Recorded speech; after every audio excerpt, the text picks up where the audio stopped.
lovely people. It is amazing to have you here this evening.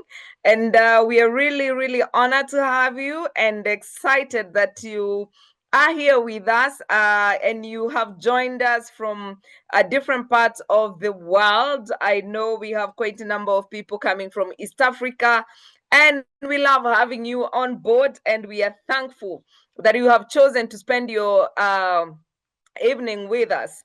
So this evening we are honored to have quite an amazing conversation. But before we get there, allow me to do a quick introduction. My name is Grace Nzula. I'm an HR consultant from Atara Solutions. And you are tuned in to Get It Right with Atara Solutions. This program runs every Tuesday from 8 o'clock Kenyan time. And we have done this for the last 5 years. And we're very excited to have you tonight. And really, we have been doing quite a lot of learning. So if you want to catch up with what you may have missed, because these sessions are very impactful, you can visit our YouTube channel, Get It Right with Atara Solutions, and get to interact with quite awesome information in there, the learning that you can share with your people in the workplace and also for yourself. So your next trip in the car, please log on to Get It Right with Atara Solutions, and you will get to learn a thing or two. So Atara Solutions, I said, is a HR consulting and training company. We offer 4 services. We have HR manager outsourced. If you are in an organization that are not that is looking to outsource their HR services or does not require somebody sitting there full time, they can outsource the function to us. And then we also offer HR consulting. If you're looking for an organization that will support you in your salary survey, job evaluations, review and update of your policies, then Atara Solutions should be able to support you on that. We also offer learning and development. We have coaching, we have team building, and this is where Get It Right with Atara Solutions also falls in. And we also do recruitment and selection. So those are the services we offer at Atara Solutions. Do not think twice. If you have a need, reach out to us and we should be able to offer you those services. All right. We have our partners. We have Nile Front Cottages. Nile Front Cottages are cottages located in Jinja, Uganda. If you're looking for a place for vacation, solocation, medication, whatever vacation you want to take, you need to visit Nile Front Cottages. We have Profiles International. Are you looking for psychometric assessments for your organization, or as an individual, are you looking to become an emotional intelligence certified practitioner? You need to join Profiles International. You can check them online and see the services they're offering. We have AAR insurance for all your insurance needs. We have Hotel Sapphire. Are you in Mombasa and are you looking for a place to have your what do we call it, conference?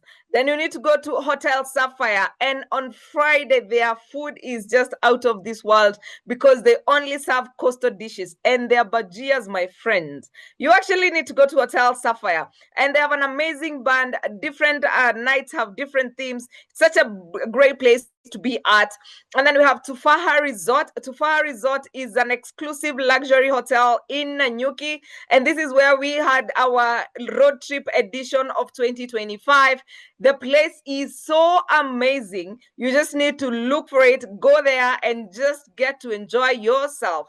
And then we have Panessa Training Institute. If you're looking to become a carpenter, you need to sign up with Panessa Training Institute, or just want to get DIY skills on woodworking. And then we have Port Sako for all your Soko needs. We have Sotet Kinyumbani. Sotet Kinyumbani is a restaurant located in Nanyuki. If you are in Nanyuki, passing through Nanyuki, going by Nanyuki, or staying in Nanyuki, you need to go and taste the food at Sotet Kinyumbani. They serve only natural African food, and I tell you, it is amazing. It is so delicious. And then we have a Steadfast Quality Solutions. Steadfast Quality Solutions are our partners in Kampala, Uganda. If you're looking to have your board trained, if you're looking to have your board evaluated, if you're looking to recruit a board member, then Steadfast Quality Solutions will be able to give you those services. And this is headed by my good friend Herbert Zake. Herbert Zake is also a Gallup's Strengths certified coach. If you're looking for coaching, then look no further. Herbert Zake should be able to give you that service. He has coached over 500 executives, and he's looking to do more with you. And then we have K2 HR Services. K2 HR Services are our partners in Rwanda, and we have exciting news that are coming up for the people around these nations. We have something coming up from K2. I'll tell you about that. But if you're looking for HR services around Rwanda, you need to get in touch with K2 HR Services for your trainings, for your HR services, staff outsourcing. K2 HR Services in Rwanda, in Kigali, Rwanda, should be able to offer you those services. And of course, I would like to welcome you to the Growth Grid Mentorship Program, Cohort 2. This is a mentorship program that is targeting HR practitioners who want to transition to human resource management roles. Are you a HR assistant? Are you a HRO? Or are you a HR manager who wants to polish their skills on HR audit, HR policies, HR budgeting, setting up an HR department, HR reporting, performance management, discipline management, and interacting and networking with fellow professionals? Then join our 8-week program, which starts on the 2nd of July, and it takes place every Wednesday from 7:30 to 9:30 p.m. And this is a very practical and interactive program. Please do not fail to sign up. This is an amazing opportunity for you. And I told you I will tell you what is coming up and from K2. Now, K2 has partnered with the Institute of Human Resource Management to bring to us what they call Africa Transformation Leadership Conference. And this will be happening from the 6th to 8th of August here in Nairobi. So if you want to come to Nairobi from everywhere, please, this is your opportunity. Nairobians, it is time to come and interact with the leaders, or come and interact and polish your leadership skills. And this is looking into how can you do better in leadership. And we will be sharing with you the theme in the coming weeks. But this conversation today was totally informed by this summit, or rather conference, that is coming up from the 6th to 8th of August at Sarova Panafric in Nairobi, Kenya. And these are going to be amazing days of interaction, amazing days of networking, and most importantly, of learning. And we are looking to have people from the region come in. And so please sign up. And if you want to have more details, you can reach out to info@k2hrservices.com, or you can reach out to us at Atara Solutions, or you can reach out to the Institute of Human Resource Management for more details. Come one, come all. And this is an opportunity for you and yours to learn, to interact, and to polish your leadership skills. So having said that, and I just want to hear from you on the chat. What do you think about? And tonight, we are going to discuss father wounds. And we are privileged to have a wonderful, amazing speaker who has actually written a book and does a lot of work around parenting. And so tonight we want to learn from Aisha on how do we get father wounds, and possibly how can we heal from them. And so allow me to invite the author, mentor, and counselor, Madam Aisha, to tell us more about fatherhood. Thank you so much, Grace and Richard. I'm very delighted to be here this evening. I'm looking forward to the discussion. I already feel at home because I saw people from Tanzania. I saw people from Uganda. I saw people from Kenya. I live in Tanzania. I'm Ugandan and West African and have lots of friends from Kenya. So I feel at home on this platform.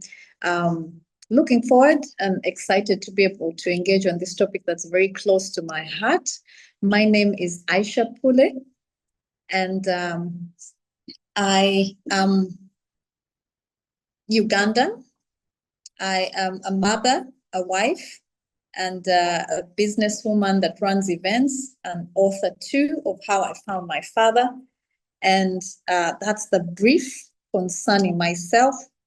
I have 25 minutes to discuss the father wound, so I will get right into it.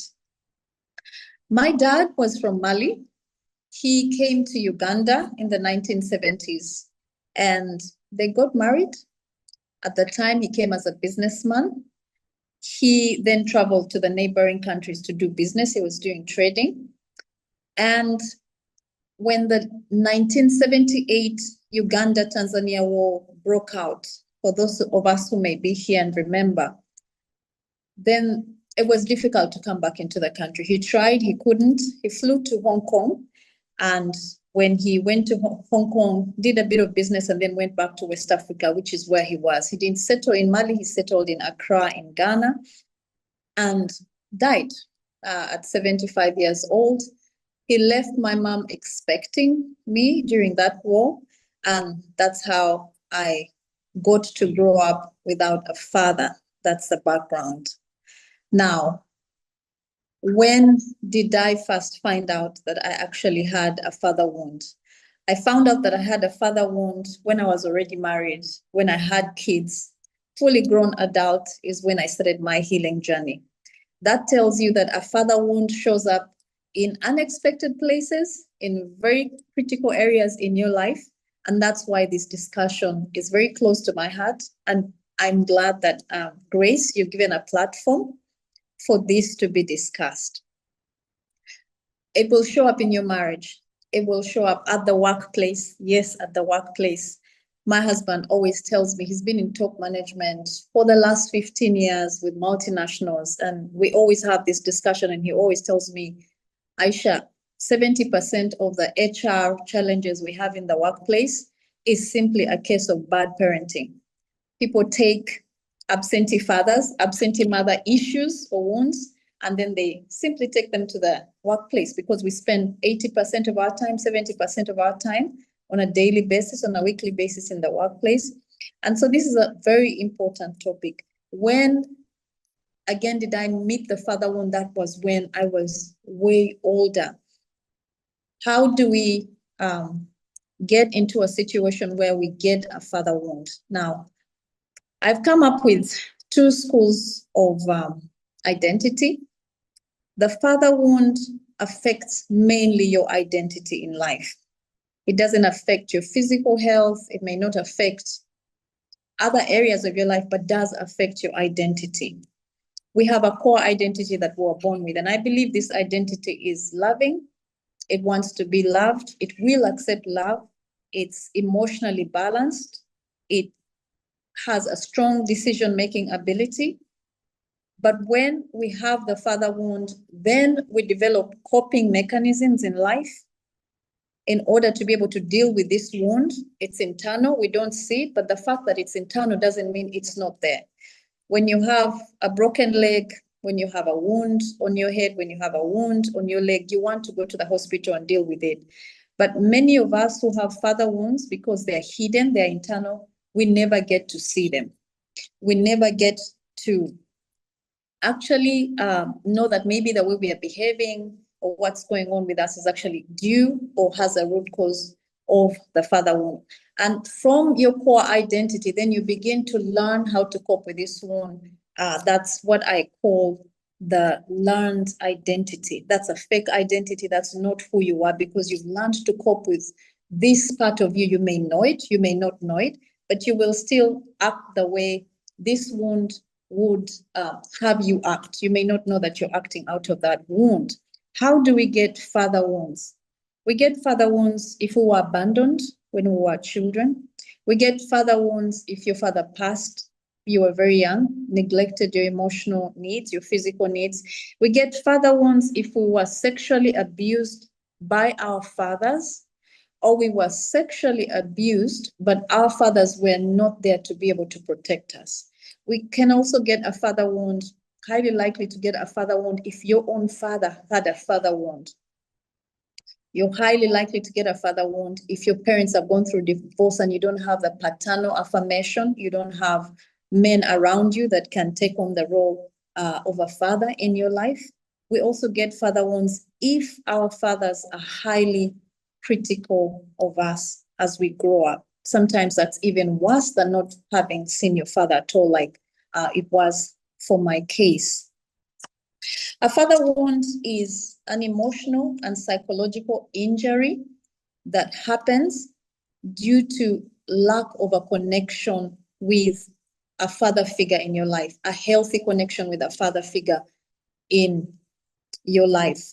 Your thinking capacity is affected, your emotions are affected, your decision-making ability or strength is affected, but you never realize it again unless you get into the parenting space, unless you get into the workspace, unless you get into relationships. And that's now when those signs begin to show. If someone doesn't tell you you have a father wound, you may just think this is normal. When I began to write my book, a friend that did the first edit told me, have you read about temperaments? And I said, yes, I've read about temperaments my whole life. Maybe this is because of temperaments. I disagree to a very large extent because of my personal experience. How did the father wound show up in my own life? I'm here not to speak as an expert, but to speak from experience mainly. When you have a father wound and you grew up with either a distant or abusive or unavailable father, you have issues, especially as a female, you have issues mainly with low self-esteem, low self-confidence, very insecure. This was me for the longest time until a few years ago when I began to notice that this could actually be the source of how I was feeling, how I was behaving. You find it difficult to take compliments. You find it difficult to be loved. You self-reject from relationships very easily. When I met people and we began relating, romantic relationships, the next thing you're waiting for is, when am I going to be rejected? When is this person going to walk out of the relationship? When are they actually going to cheat on me? You see, lacking a father figure, a healthy connection of a father figure in your life rewires your brain completely. You begin to think differently. You begin to see life differently. Your life is colored differently. You always come from a very negative place because you feel like you lost control when you were young. You feel like you blame yourself for what happened, even when you had no part in what happened. You begin to have issues with control. Most of us have issues being controlling, and we think, it's normal. I just need to make sure everything is okay. But sometimes when it's excessive, then you need to check. Is it that you lost control when you were young? Are you thinking that adult wins are going to net off childhood losses because you didn't have a father, because you didn't have someone to protect you? Now you go into self-preservation mode and now you want to control everything and everyone around you. You are insecure, you overthink things. Someone can just say one thing and you will not take it for what it is. You will begin to think about 100 other things that could be related to it from a very negative perspective. You are someone that doesn't take compliments kindly. You will try to explain compliments away. You'll try to shy away from compliments. You begin to self-reject even in marriage. It doesn't matter how much they tell you they love you in marriage. It doesn't matter how much your spouse tells you they love you in marriage, you begin to self-reject. So when I got married, I loved my husband, he loved me, but we had to go on a journey of therapy for a long time because I didn't feel like I was worthy. I didn't feel like I was worthy to be in that marriage, worthy to be loved. And I had to get to a point when I was in the healing process where I had to tell myself, if my husband tells me he loves me, it means he actually loves me. That's how your brain gets rewired when you don't have a father figure in your life. Lack of a father figure will also show up in the workplace. And how does it show up in the workplace? Number one, you have a sense of entitlement. You think that you are entitled to benefits that you didn't work for. Why? Because you think that, something was taken away from you. So everyone owes you something. You begin to bleed on people that never cut you, like they say out there. You begin to expect that people should treat you a certain way. You're entitled to being treated a certain way because, you're not thinking it's because you're the orphan or because you were abused but you begin to expect that treatment. And if you cannot be able to look and self-introspect on how you behave around other people, teamwork becomes difficult in the workplace because you think you're entitled to behave anyhow and everyone should take it. That means you're creating an unhealthy environment for your workmates. You are rebellious to authority. I don't know how many times in the workplace I had to be told that, my boss is actually the boss. There's a line of command, there's hierarchy. And even if my boss is not right, I need to do what I do respectfully. I always had a better idea than my boss. I always had a better idea than my husband. I always had a better idea than my pastor at the church I went to. You were not helped to know that these are the boundaries that you need to respect authority. And that's usually the role of a father in a home growing up.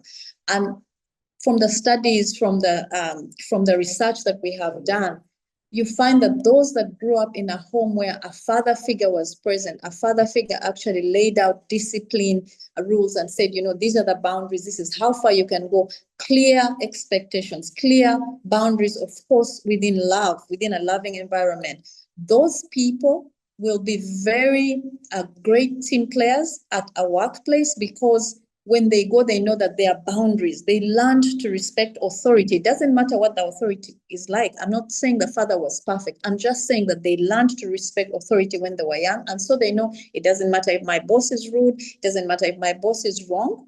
But I need to respect authority. You never learned that at that stage when you were younger. Those who never saw their fathers or had terrible relationships with their fathers or were abused by their own fathers procrastinate a lot. You fear making mistakes because you're always blaming self for what happened to you. Had nothing to do with that, but then you feel like, what, if I try this, if I step out, or if I do what I'm supposed to do. I'm not saying that all procrastination comes from that space, but it hinders you. It stops you from going forward because then you're thinking, what, I may fail. I failed already. I didn't have control over my circumstances. So what makes me think I'm going to pass this one? You think that you don't have a father because you failed, because you could have done better, because you always have this twisted negative way of thinking about why your father did not stay in your life, why your father didn't want you. So you begin to procrastinate. You don't understand lines of command. Like I said, you can't play teamwork. You're rebellious to authority. So like I said in the beginning, when we are not shown the way by a father at home, when we're not shown discipline, when we're not shown boundaries in a home, when we're not shown respect, for a line of command in a home, then what happens is that we will take it into the marriage, we will take it into our places of worship, we will take it into places of work, we will take it into our careers. You think you're entitled to this, you think you can behave anyway, and it should be acceptable, it should be accepted, which I think brings me to what do we do as people that are in the workspace, HR managers, owners of businesses? I think this is a discussion that needs to come back to the table. I think that, for example, for an HR person, if the person that brings you the insurance or the company that bids for insurance doesn't have therapy, they don't have counseling for your people, then that's not insurance to take, because we treat so many diseases, but your bottom line, your financial results at the end of the year, your EBIT is actually never going to supersede the emotional health of your staff at the workplace. If your staff or your team is not emotionally or psychologically healthy or balanced, then your results are going to equal the strength of that team. So we come, we push numbers, we push KPIs, but you're struggling with people that are actually damaged. Their brains have been rewired. When you look at the statistics, they tell you that 85% of those that we find in prison had an absent father. 40% of preschoolers that are actually sexually abused is because they did not have a father figure at home that actually made their presence known. And so those who come to do this know, you know what, this person has no protection. 70% of teen births right now, they can be traced back to the fact that these teenagers had absent fathers growing up. So the issue of an absent father is something, again, that needs to come back to the table for discussion. I went through my healing much later in my life because I'd had lots of hemorrhage relationships, was going through therapy in my marriage, and that's when I discovered, you know what, I'm entitled, I'm opinionated, I'm controlling in this marriage because I am trying to protect myself and self-preserve, and yet I have a husband who can do all those things. I wasn't willing to let go. I went through my healing. It's a very personal journey of faith, like I talk about in my book. And if I had not found my Heavenly Father, I would not be in the place that I am today. I would not be talking about what I'm talking about today. And that was a personal journey. When fathers in society don't step up the plate to be fathers, then what happens is you have a lot of damage in the community. You have a lot of damage in schools. Yesterday, but one, we had a graduation party for my daughter, and she had a friend whose parents didn't show up. So my husband walks up and says, "Where are your parents?" And he says, "No, they've gone off to another event, another graduation party of my sister."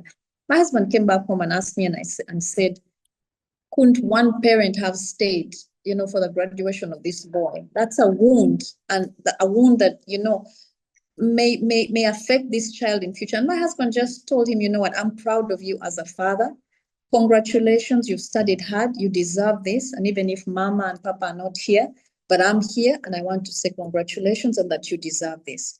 There are so many kids out there that need fatherhood, that need parenting. It doesn't have to be your biological child. So just to call on the fathers to be available in our communities, to call on the human resource practitioners or those that are in the career space to put structures in place that are going to be able to help people like that, because sometimes they don't know that that's what they are dealing with. Sometimes you have strife in your team and it's coming from this one person. Why? They just have to compete.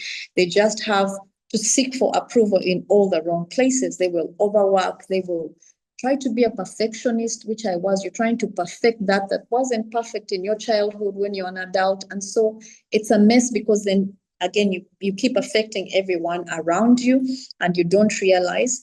So as I conclude, Grace, I just want to say that it's possible to heal from the fatherhood wound. It's possible to set up structures in society that can help us be able to help people that are affected by the father wound. And it's possible to raise the alarm so that we have more of these discussions, that mothers are not, busy telling children telling fathers in front of children how they should be disrespected. You disrespect a man before the child. It doesn't matter what issues you have as a couple. It doesn't matter what is going on between the two of you. That's going to affect the child in the long run. If it's a case of abuse, that's different. But for mothers to be able to respect fathers before the children, so that the children can in turn respect fathers. When they respect fathers in turn, it means that then they are able to receive from these fathers. They can be able to respect them and be able to hear the discipline. A father in our life is someone that will discipline you, someone that will challenge you, someone that will call out the greatness that's hidden on the inside of you. Only a father can be able to do that. Now, I know that there are people that, they're going to be surrogate moms. Some of them are freezing their eggs, and it's understandable why they do what they do. There's a reason why they've gotten to that point. But there's no one who can father a child without a seed, who can get a child without a seed from the father. And so whether you like it or not, life comes from a father. A father is the one who will speak. Never mind, you can call him dumb, you can call him poor, there's something that's within a father that God gave that capacity to only a man, a father, to be able to. A woman cannot be able to do it. You can try as much as you can. God gave us to be nurturers. That's what we do. That's what we do best. You don't have the capacity to father a child, even if you tried. Your next door neighbor, who's a man, who's a father, will be able to father that child better than you think you can. So fathers give life. Fathers challenge us to be our best. They bring the best out of us. Sometimes when men are disciplining children at home, as mothers, we feel like, no, I want to protect my child. Maybe the discipline is necessary. This is where people grow up. There was no discipline at all, and everything goes. There's impatience. There's addictions coming in. Why? Because the discipline, the patience, those virtues were not built into the child at the time that they were supposed to be built into the child. So whether we accept it or not, whether we like it or not, the father is the one that gives life to a child. The father is the one that challenges the child to be better. The father is the one that will discipline the child into the stature that the child is supposed to be. The father is the one that's going to mentor the child. Yes, we mothers can mentor, but there's something that was God given by a father that we cannot be able to fight with. So as I conclude, I want to say thank you so much for inviting me. It was very short and brief. I hope I haven't gone over my time, Grace. Thank you for having me and looking forward to the rest of the discussion. Wishing you all a lovely evening. Asante. Thank you, Aisha. Don't sign off yet. We will give you an opportunity to sign off. For all of you who are asking whether they are mother wounds, I am telling you the mother wounds are worse than the father wounds. And we only started with father wounds because, first of all, it was Father's Day on Sunday. And second of all, it is also one that is not rarely spoken to, but it is quite it has some serious effect on how we grow up. If you have listened to Aisha, you can tell. But mother wound actually affects us so easily, so easily. And mostly mother wound is also referred to as neglect wound, and that's also to some extent the trust wound. So yes, for those who are asking whether we have mother wound, yes, we do, and we will bring you a conversation on mother wound one of these fine days. So please keep it tuned and keep it here, and we are going to make sure that you get that. We want to do probably this will be a series.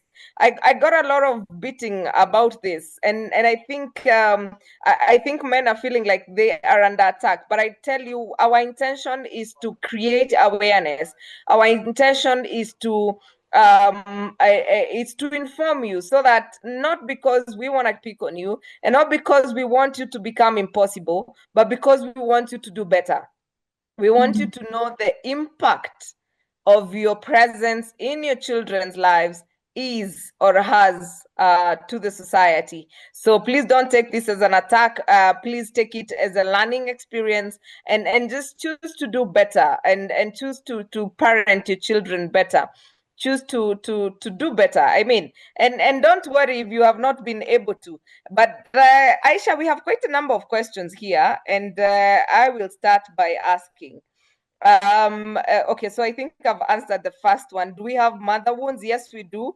Are experiences applicable to the mother wound? Yes and no. There is the role of the mother and the father. And we will allow us to not belabor on mother wound because we may not be able to finish that, but allow us to discuss father wound, and then we will let you know the next time we are having a mother wound, because that will come, and it will come very soon. I see the need to do that at this point in time. So don't worry, before 15th of July, we shall have had a session on mother wounds. But however, let's see the questions. Aisha, are you ready for the questions? Yes, I am. Thank you. Excellent. All right. My daughter says she doesn't keep friends, or her friends are not trusting. Should she have had a father issue since he died when she was only 8 months old? Do I need to take her for therapy? She is informed too. That means she's about 16 years. Okay, thank you for the question. Can I just ask for her to reiterate her question? Is she saying it's the daughter who's not trusting, or it's the friends who are not trusting? It's the daughter. Okay, all right. So I'll just give my personal experience. Like she's not, I think she's not able to trust her friends, or they are not loyal, something like that. But yeah, maybe she can clarify. I don't know what that means. No, it's okay. I already get it. I think I get her question. So Okay. I grew up with a lot of mistrust, and I didn't know where this mistrust was coming from. I had a lot of fights with my husband in the beginning of my marriage because everything led to a place where I didn't trust him. And he said, I didn't do anything. I didn't give you a reason to mistrust me, but I was always just waiting, just to mistrust him, just to say, you know what, I told you so. And it came to my friendships. And again, I was always waiting. Will they walk away? Are they actually waiting to hurt me? Did she say what she said because she didn't? So, what the child is actually dealing with is insecurity, lots of insecurity on the inside. And it will show up when she grows up. The fact that the dad died when he was 8 months, she's not had a father figure in her life to be able to affirm her. You're looking for paternal affirmation. Paternal affirmation is beautiful. When a man figure, in my book, I discuss the men in my life that have told me, you know what, you will make it. You are beautiful. You are this, you are that. Those things have never left my mind. I know my mom told me so many things. I can't remember half of them before she died. But I know that whatever any father that I found wasn't biological fathers that I found on my path in life. When they told me those things take me up to today. There's a time I was organizing a church retreat, and I think my pastor at the time in Kampala, Full Gospel Church, told me, you know what, Aisha, you're like a bulldozer. When you begin a project, you don't stop until you finish this project. Up to today, I'd never had that from a father. No one had ever told me that. So I'm like, so that's who I am. So when I start a project, if I'm about to get to a place where I'm going to drop the ball, I remember, no. My pastor said I could actually finish this. So she's dealing with insecurity. And if you'd find her someone that can be able to speak to her, but more important than the therapist may not take the role of a mentor. She needs a man in her life. It doesn't have to be your husband. It doesn't have to be someone that's close to you. It just has to be someone that you admire, someone that understands this wound and can be able to take her on and tell her, you're beautiful, you are amazing, so that she's not always waiting for the next person that she will distrust, because she'll distrust. That happened in my relationships. And unfortunately, I think many of my relationships fell by the wayside. You cannot be able to hold relationships because you're so insecure. You're always, walking on eggshells, and people feel it. And it gets tiring. It gets emotionally tiring to be around someone who is very sensitive and insecure. It's a very difficult relationship to keep. They don't have the confidence. I've met friends that had fathers in their lives, whether they were in a good relationship, whether they'd lost a job, whether there's something about their confidence that I look at and I'm like, you know what, this is what a father's affirmation does. So yes, she is insecure. That could be the root. If she would find a dad to mentor her and speak into her life, it doesn't matter what age she is. I agree with you. I agree with you. Somebody's asking, is this being recorded? Yes, we're going to be sharing our recording. It will be on our YouTube, Get It Right with the Tara Solutions. And Antwoord, the other question, we have quite a number of questions. Aisha, I hope you have braced yourself. Maxwell says, I don't know, Max Motetti says, father wound, could this be another ploy to the world to demonize men? Is there a mother wound? I think I answered that. I am a lady, by the way, but I think when we give so much energy to these men issues, it demonizes men and does not allow men to be themselves in the family or community. I actually feel sorry for the man, any man listening to this, just wondering if they are being projected onto. I hope not. Our intention is actually to create awareness. And no, this is not applied. This has been there. I don't know whether you've ever heard people talk about a girl with daddy issues. That is what they used to refer to as daddy issues. And probably maybe as you learn more and you can go and do your own research and discover what this actually means, because for us, we are creating awareness, but it's unto you to actually go and read more about it. Aisha, who is mostly Yes. affected by the father wound? Is it a lady or men or gents? And how should one approach a mother who has never disclosed their dad to their child? You know those stories of your dad was hit by a lorry? So I think both females and males are actually affected by a father wound. Females, it would mainly be psychological issues. There are statistics that are very clear that 60% or more of people that have depressive symptoms, mental health issues, are traced back to an absent father. For men, it will be a behavior issue, whether it's addictions, right? Whether it's anger issues, control issues. So both of them, I can't say who is more affected. But I know that, for example, women, it's mainly low self-esteem. That really, really hits them badly. They just are never confident. They're just never confident until, they build that confidence, until they go through the healing. Even then, it's almost a lifetime of going through the healing. I don't agree with the person that said that, are we trying to project on men? I think this discussion is actually lifting up men. It's saying the fathers are needed, the men are needed, because we have a society that is saying, kick them out, they're not needed, the women can do it. No, they can't. So we are actually saying we need the fathers, we need the men, they're important to us, they're important to the children, right? I grew up in a home where my grandma and my uncle on my mom's side, because that's who I grew up with after my dad left during the war, that they really never told me straight and said, this was your dad.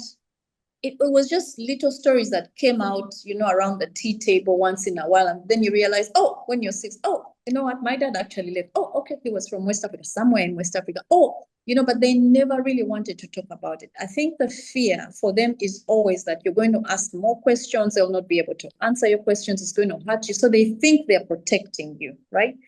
But if a father is alive, he's not abusive, and he's well able to have some form of contact with a child, I'd say that mothers should honestly let the children contact their dads. I had an uncle that looked after me. I then lived with a Norwegian guardian, my high school and my university years. But the day that my husband, I guess by divine luck or whatever you want to call it, got a job in West Africa, and I happened to connect with my father's family, something was put at rest. The emotional storm that I was feeling on the inside, when we actually got back, at that time we're living in Rwanda, my husband told me, something has changed within you when you met your father's family. Something happens because you're always looking for a sense of belonging. You're always trying to identify who you are, like, who am I? Where do I come from? The father is the one that gives you your identity.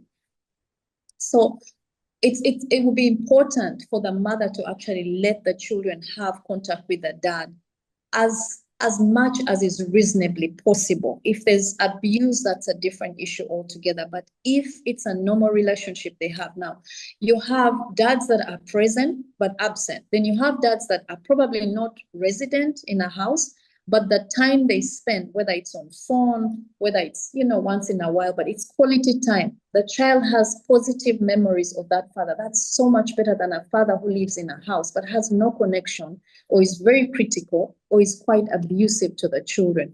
So I'd say that for those moms out there, I've heard of those stories, but I advocate for mothers to let children have contact with their fathers because it does something for them. That's very, very true. I totally agree.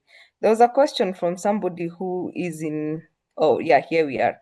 I am 21. All my years, my dad was never present, and I see it affecting me till today. I am afraid to fall into relationship. I also find myself less trusting with assumption this will be the scenario as my dad did to me. I think I should try healing process, but I have fear of if I heal, then I feel the heavier way of the pain I have been through. And you see, mine was both parents. You see, mine was both parents. Oh God. Where is that one? Mine was both parents. Oh God, where is that one?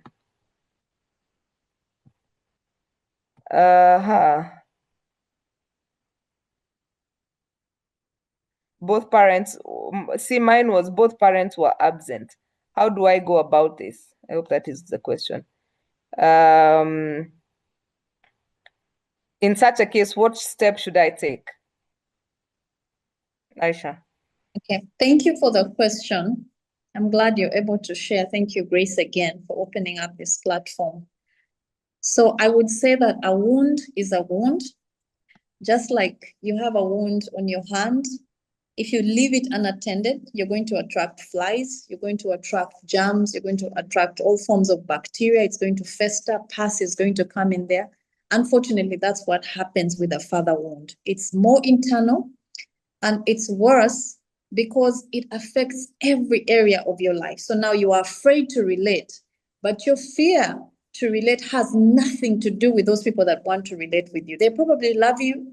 They're probably attracted to you. They think you're an amazing young lady. They think they want to have a life with you. That's what they're thinking. On this side, you are afraid because of what happened in the past. A wound is a wound. We cannot go around a wound. Feelings buried alive don't die. So if you have this mistrust, you have these feelings of insecurity, you feel like, you know what happened with your dad? These are live examples of actually what we go through, the people that have experienced it. And I can totally relate with you. That wound on the inside actually needs healing. And that's something that I cannot answer on this call. I would be willing to have a one-on-one with you if that's okay, with your grace. I can be able to have a one-on-one with her, but I know that until I engage my faith, until I engage the wound healer, the wound was there and the wound was affecting me. And I was behaving and affecting everyone around me because of that wound. So this has nothing to do with the people that want to come into your life. Clearly, it's an internal issue that you have to deal with. And I'd be willing to walk through this with you if that's okay with you. Absolutely, Aisha. In fact, I have quite a number of people asking, how can we get your book and how much is it? Okay, all right. I'll give you the details maybe after the call. Yeah. Okay, sawa. And then I see Edward saying thank you for amplifying the role of a father. And that is our mission here, Edward. In fact, I now wish I said, do you understand the importance of the role fathers play? But Caroline says, what do you do in cases where the father of your children never asks to see them, like they aren't interested in the children? Okay, all right. Now, those are many, unfortunately. But what I would say is this, is that I'll keep referring back to my faith. There's no me without my faith. God has given us so many fathers in society. And if the man has said, no, I don't want to do anything, I don't want anything to do with the children, most probably that person is also hurting, they're broken, they have their own father wounds, and hence they disconnect. I spent the first maybe 7 to 6 years of my life with my children, 4 of them. I was completely detached from them. I was living in a house with them. I was working for the shipping line, Mask Line. I was, we were providing with my husband, but never spent time with them. Had amazing house help at home, almost like a second mother. So I thought, oh, life is good until I moved to Ghana and I began to see the cracks and so, okay, I actually don't bond with these children. I don't spend time with my children. I don't get to know each of them, separately. So when people had a detachment from their own parents, it's very difficult. They don't know how to do this, so they will carry on that cycle. What would I say to that? I'd advise you to find role models in society, men that you think would be willing to actually play that role and do it with intentionality. Be able to take out the girls and the boys, be able to spend time with them, even if it's once a month. They'll always remember that voice. Be able to do some things that maybe the father, it may not be provision, but that voice in their lives is very important. There are so many men in society that are willing to do that. I and my husband, we have friends and families where, that's a single mom, but we see this boy is struggling with addiction, and we know that he's simply trying to find a sense of identity and belonging, and he cannot be able to figure out why the father doesn't want him. And you know what?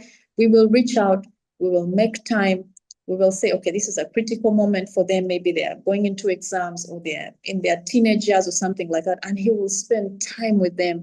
They will ask questions. He will be there. There are fathers all around us. The one thing that we can never tell God when one day when we see him is that, you know what, you didn't give me a father, because there were fathers everywhere, whether it's around the faith places where we go to worship, whether it's in the workspace, whether it's friends, whether it's neighbors. If you care to look, you'll find someone that's willing to be able to say, you know what, I will mentor this child. I'll be able to speak into this girl's life. So find fathers around you that can be able to be the voice of reason as a father in their lives. And I think that should help. That should go a long way, because you cannot force the father to be able to come back into their lives. One thing I tell mothers is that you can only pray for him. Maybe one day God will open his eyes, sorry. But find fathers around you. They're always around you. There's always provision around you. Just don't see them as fathers. And they will not be perfect, but they will be what your children need for the season that they're in. Father figures. Yeah, we have what? In therapy, I was told that a lady who does not grow up with a dad will get into relationships expect to get a father figure, which can be frustrating for the spouse, hence have many failed relationships. That's a comment. And there's somebody saying, are there challenges in regards to when father wounds? I am assuming that is when father wounds. I don't know what you're asking, my friend, the anonymous one. I lost him when I was 2 years. I don't understand your question. What is the implications on the father wounds when molding one's career? Okay, so yeah, what is the effect when it comes to career on father wounds? Okay, thank you for the question.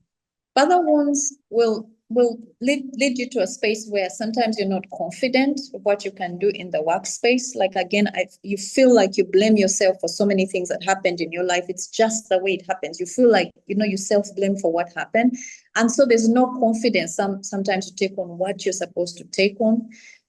Like I said, without a father in your life, there's no discipline, there's no sense of boundary around you growing up. You don't know that this is a line of command. So obviously, you find yourself rebellious to people that should be in leadership. You're not being able to respect the lines of command that have been put there. You have that sense of entitlement sometimes, like I said, and then you procrastinate. So it affects you in different ways. But I think if you are aware of the way it might affect you, I think that's preemptive. Then up to now, there are ways I will react. There's someone who was talking about the fact that they were looking for a father in marriage. Sometimes I am thinking, okay, this is what I missed out. So I need, for my husband to be this and to do this. So you turn, you're not a bride anymore. You're now a child. You become a child, and it becomes exhausting, because then he didn't marry a daughter. He married a bride. So I have to speak to myself and say, no, no, no, you're a wife. You're not a child in this relationship. This is not the place where you get back what you lost. Go to God and find it. So same as the workplace. I think you begin to speak to yourself in those times, and you know what? Am I behaving in a way that projects my father wound onto others? Am I behaving in a way that hurts others? And it's because of my internal wounds that I'm behaving like this. So I think it becomes preemptive. Then you can be able to change or correct your behavior. So I think that's, once you're aware of it, I think awareness is the beginning. Like I say, once you face your reality, that this is my reality personally, I grew up without a father, and I feel like I'm insecure. I feel like I'm controlling. I feel like I cannot be able to last in relationships sometimes because of the insecurities within me. Then you begin to make steps towards healing. Then you begin to change your behavior externally. But first, of course, once you go through the healing on the inside. So I think the fact that he's aware of it now and he knows, I think it makes everything better, because then you begin to think, how do I begin my healing journey? Yeah, you're right. And I think one of the other topics that we really need to get into is parentification, in terms of a golden child and the effect that has. Because some of it I can see has twist to that. Anyway, and Annette is saying, I grew up with a single dad because my mom died when I was 14. He was caring and loved us so much. I was able to experience his struggles due to some mistakes he had made. I am currently facing challenges with my partner because he says I have an ego. I want us to discuss every decisions we are to undertake. Could it be father wound? That sounds like a mother wound, but Annette, you're the expert. Aisha, Hello? yes. Did you hear the question? No, just repeat that question. There's a question who says, I grew up, oh, where is that? I grew up with a single dad because my mom died when I was 14. He was caring and loved us so much, and I was able to experience his struggles due to some mistakes he had made. Currently, I'm facing challenges with my partner because he says I have an ego. I want us to discuss every decisions we are to undertake. Could it be father wounds? And I see Harendra Patel is saying, at times the father wounds create false ego in the children, and growing up girls might end up inheriting, especially for those raised by father and probably brothers. This is my experience and what I see during therapy.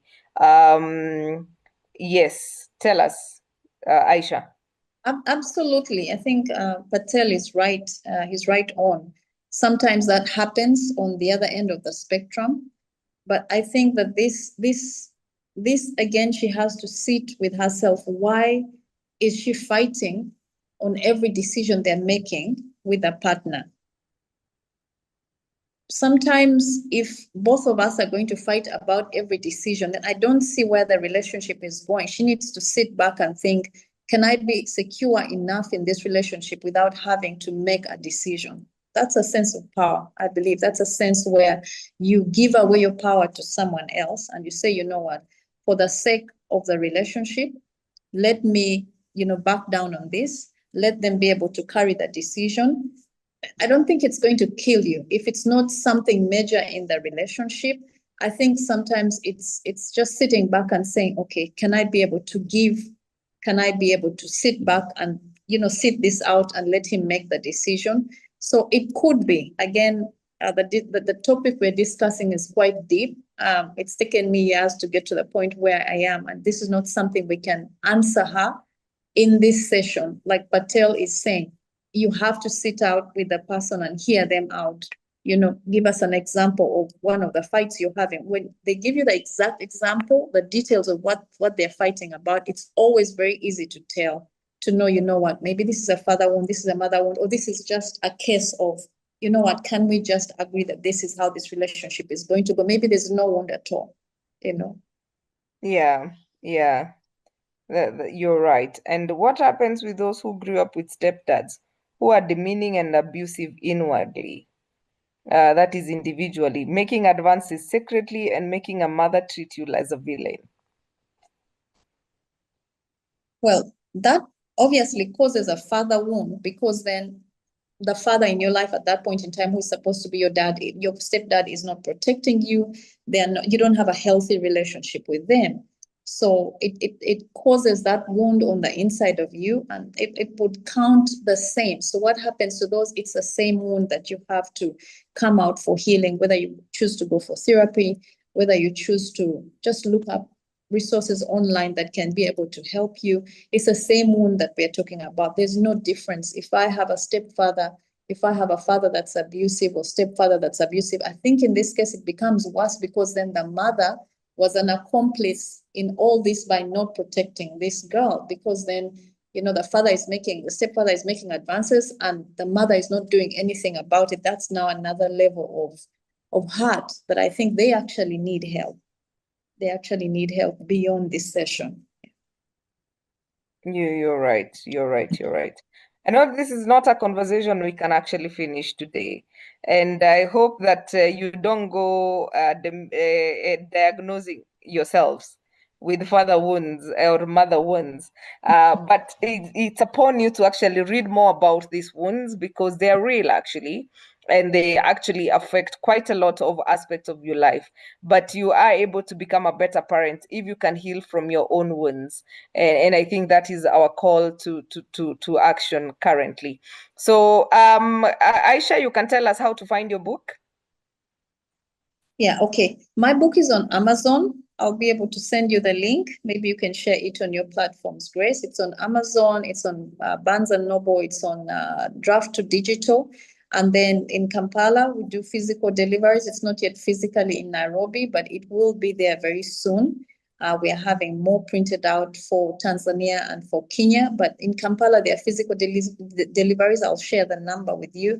And it's online. There's an ebook on Amazon. There's a physical book that they can deliver to you from Amazon. So that's very expensive. If you're in Nairobi and you need the book, we can be able to make arrangements to get it to you. Yeah. Absolutely. There's David who was asking about your address in Kampala. Maybe you can share that on the chat.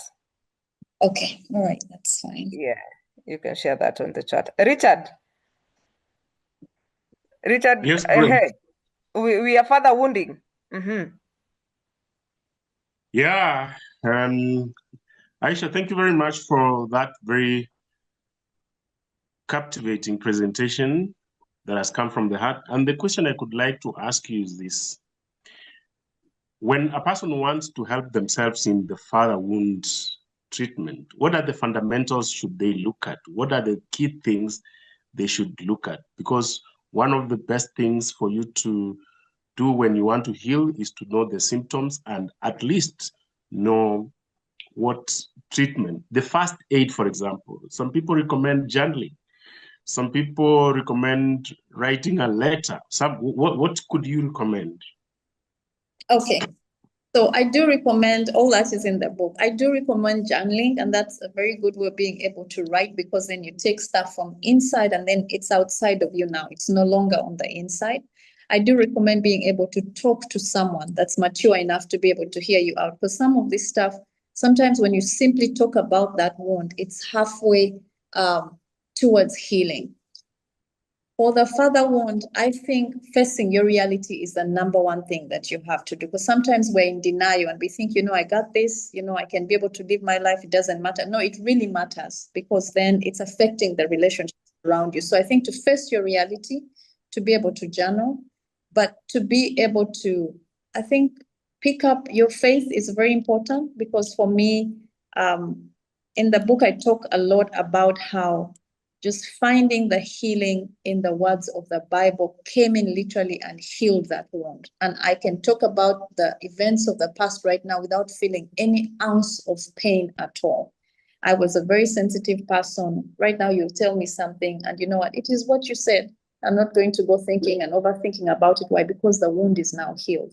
So I think to be able to take our faith seriously, for me, it was the Bible that really helped. Yeah.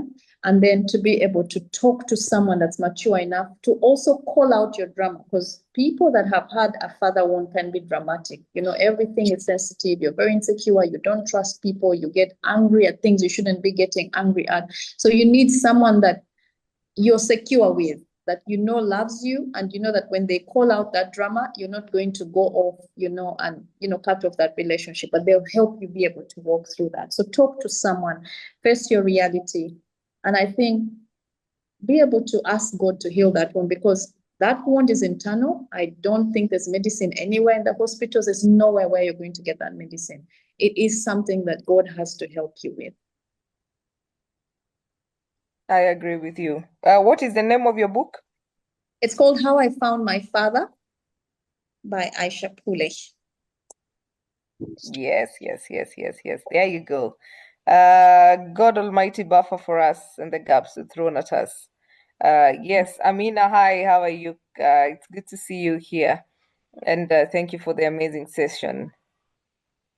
I tried to share my address, but it's not coming. It's not on the chat? No, let me try again. I'll also share the book, yeah. Okay. Yeah. And as you share that, Patel said, for the affected grown children, self-evaluation, self-reflections, and self-awareness need to be worked on. But this can only be done if the affected are given the knowledge on the know-hows, a literate training on how to deal with self and negotiate with the past to live a better future. Thank you for the session. You are welcome. And finally, your parting shot, Aisha. What do you want us to remember you for? Parting shot. I want you guys to remember that a father wound can be healed, and that if you open it, when you go to a doctor's, they have to open that wound. They will put in spirit and it will hurt a bit. So sometimes the journey won't be easy while you go through your healing, but it's necessary for you to open up this father wound and say, okay, this is what it's like. Turn it on the inside and ask for help from the right sources. Ask for help from the right sources. Like Patel said, I couldn't agree more to say that, when you know that this is what I'm dealing with, then the journey to healing definitely begins. Absolutely. I like to sekile. Greetings from Tanzania. Yeah, this is a beautiful session. I hope we can step up for all the children who need fathers out there. And I agree with you. And for that person who's saying the brothers have stepped in, that is a good thing, because the essence is they don't have to be the biological father, but also be careful so that you also don't invite abusers to get close to your children. So you really need to choose, like, become HR of your people. So thank you so much for joining us, and please join our WhatsApp group. I don't know whether, yes, Jacinta has shared. Join our WhatsApp group to know what's coming up on the Get It Right with Atara Solutions, and that is where we shall give you details once we receive from Aisha on her book and the other details that you may require. So you can join our WhatsApp group and we'll be able to share that. And then if you want to know what's coming up on Get It Right with Atara Solutions, again, we share that on the WhatsApp group. And of course, all our socials, please follow us on Instagram, Atara Solutions, like our Facebook page, Atara Solutions, and subscribe to our YouTube channel, Get It Right with Atara Solutions. I know today we probably have given you just a brief, and we can see a lot of love and claps on you can see that for you, Aisha. There's a lot of emojis going on there. So thank you for an amazing job, and I am also looking forward to getting your book. If you're in Tanzania, I'll get my friend to pick it up for me, and then I'll pick it in Arusha when we come in for a conference we have in Arusha in August. But I know somebody who can get it to me like yesterday, and I hope he's on the call here.